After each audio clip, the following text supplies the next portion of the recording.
Shalom,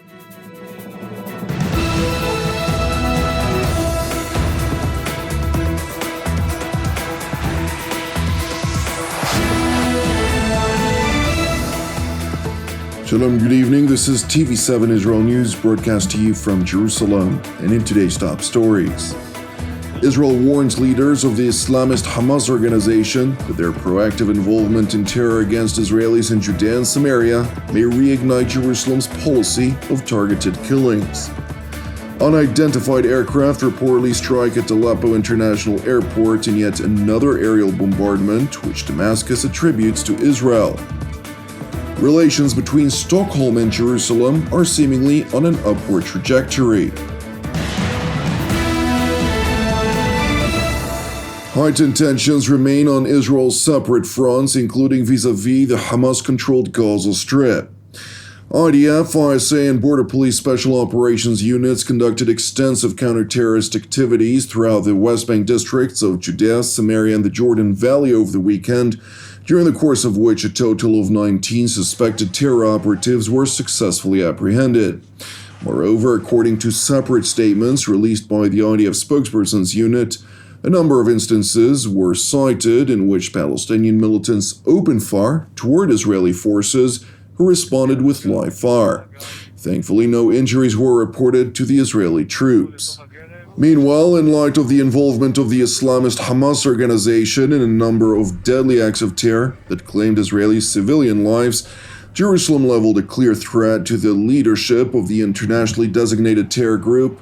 Unless terror against Israeli civilians and troops ceases, Israel will resume its policy of targeted killings of Hamas and Palestinian Islamic Jihad leaders. The threat, which was relayed to the Hamas leadership via Egyptian mediation, drew a response from Gaza and Lebanon. Hamas Deputy Politburo Chief Saleh al-Arouri, who is in charge of Hamas activities throughout the West Bank districts of Judea, Samaria, and the Jordan Valley, as well as Lebanon, asserted in a televised address that the leadership of the Islamist group won't affect the group's activity. He proclaimed that all of Hamas's leadership is willing to die a martyr's death in the battle against Israel. Moreover, al-Arouri, who is currently hiding in a bunker in Beirut under Hezbollah's protection, went on to declare that Hamas is prepared to escalate the situation vis-a-vis Israel, and that the next war with Israel will unite all of the axis of Palestinian resistance, which would deal an unprecedented blow to the Jewish state that would bring about its demise. Meanwhile, in Jerusalem, Prime Minister Benjamin Netanyahu responded to the threat leveled at Israel by the deputy head of Hamas. אני שמעתי גם את דברי הרב של בכיר החמאס ארורי ממקום מחבואו בלבנון. הוא יודע היטב למה הוא וחבריו נמצאים במקומות מחבוא. בחמאס וביתר גרורותיה של איראן מבינים היטב שאנחנו נילחם בכל האמצעים נגד הניסיונות שלהם לייצר טרור נגדנו. ביו"ש, בעזה, בכל מקום אחר.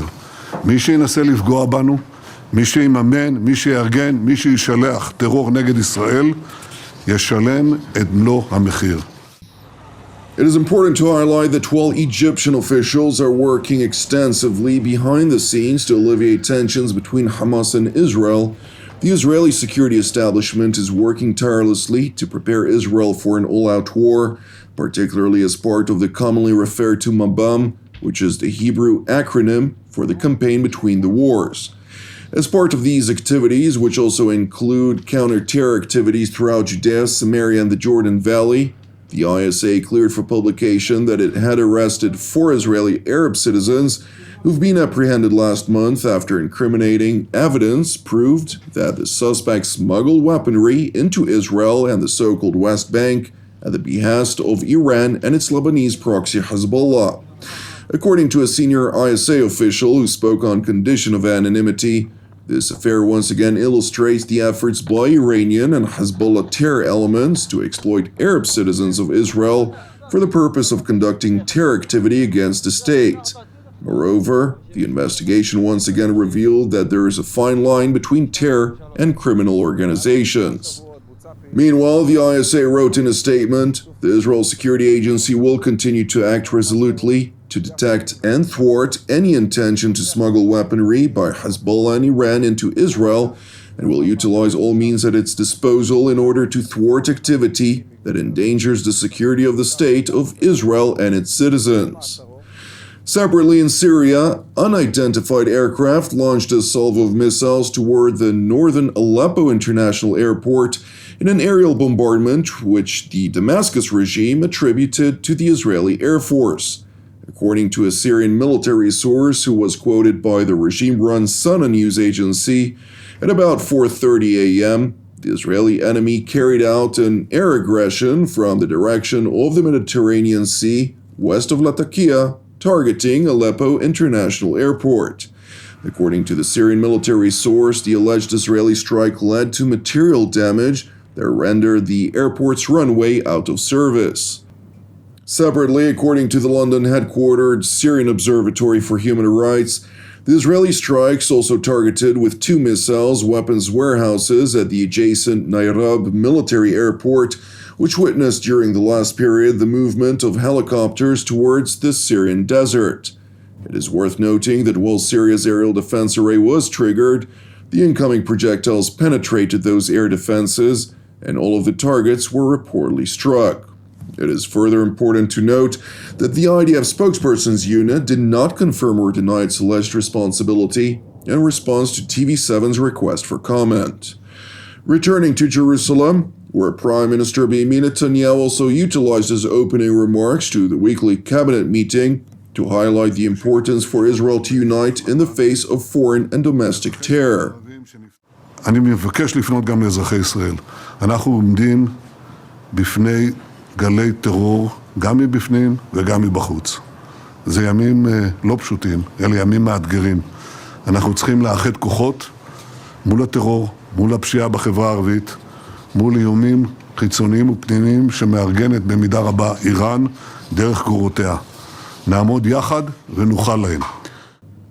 Netanyahu made these remarks after tens of thousands of Israelis took to the streets of Tel Aviv on Saturday night to protest against the government's planned judicial reform for the 34th consecutive week.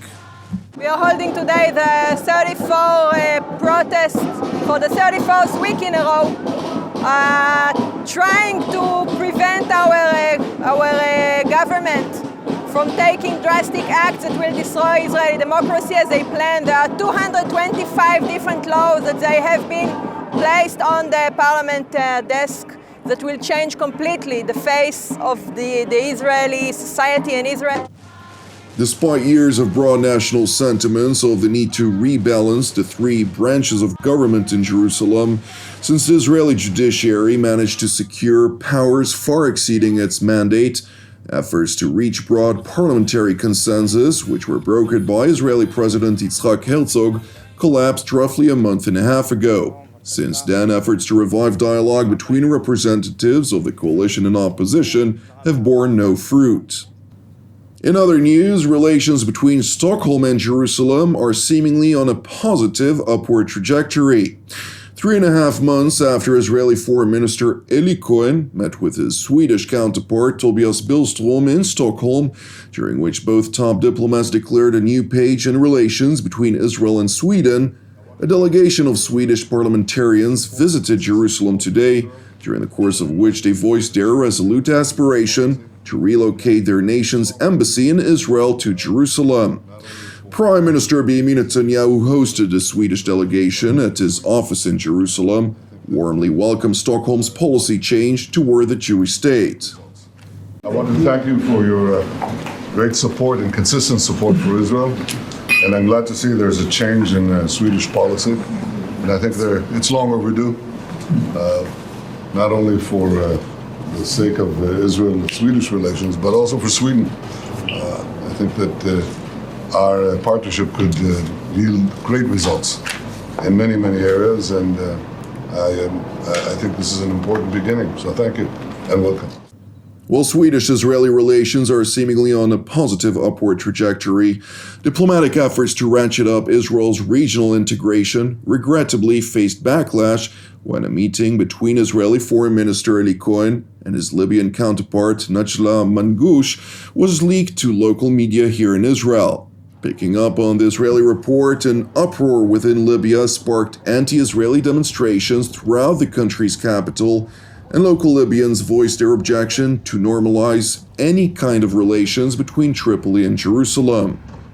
والله لا، أنا طبعا نحن ضد التطبيع، الحقيقة اليهود هذول أعداء يعني ومشردين شعب فلسطين وناس يعني يعاملوا في الفلسطينيين بلا رحمة ولا حتى جزء من الحق ما يعطوش بهم فيه، ونشجب التقابل هذا مع إسرائيل والاجتماع مع إسرائيل، وخاصة إذا كان تمت التطبيع وإذا كان اللقاء هذا صحيح وماهوش تركيب وكذا، حقيقة والله لا يقبل أبدا، خاصة من الليبيين. Following the backlash, Libya's Prime Minister Abdulhamid al-Dbeiba suspended Foreign Minister Mangoush despite the fact that the Libyan premier had knowledge of the meeting, which was scheduled months in advance. In an official document issued by his office in Tripoli, Prime Minister al-Dbeiba claimed to have instructed the establishment of an investigative committee to probe his suspended top diplomat over her meeting with her Israeli counterpart. Nevertheless, according to Libyan reports, Najla Mangoush has since fled to Turkey. Thank you for watching TV7 Israel News. Separately, I would like to also encourage you, pray for the peace of Jerusalem, the salvation of Israel, and for our persecuted brothers and sisters worldwide. I'm Jonathan Hassan, wishing you a Shavua Mevorach, and God willing, we'll see you again tomorrow at the same time.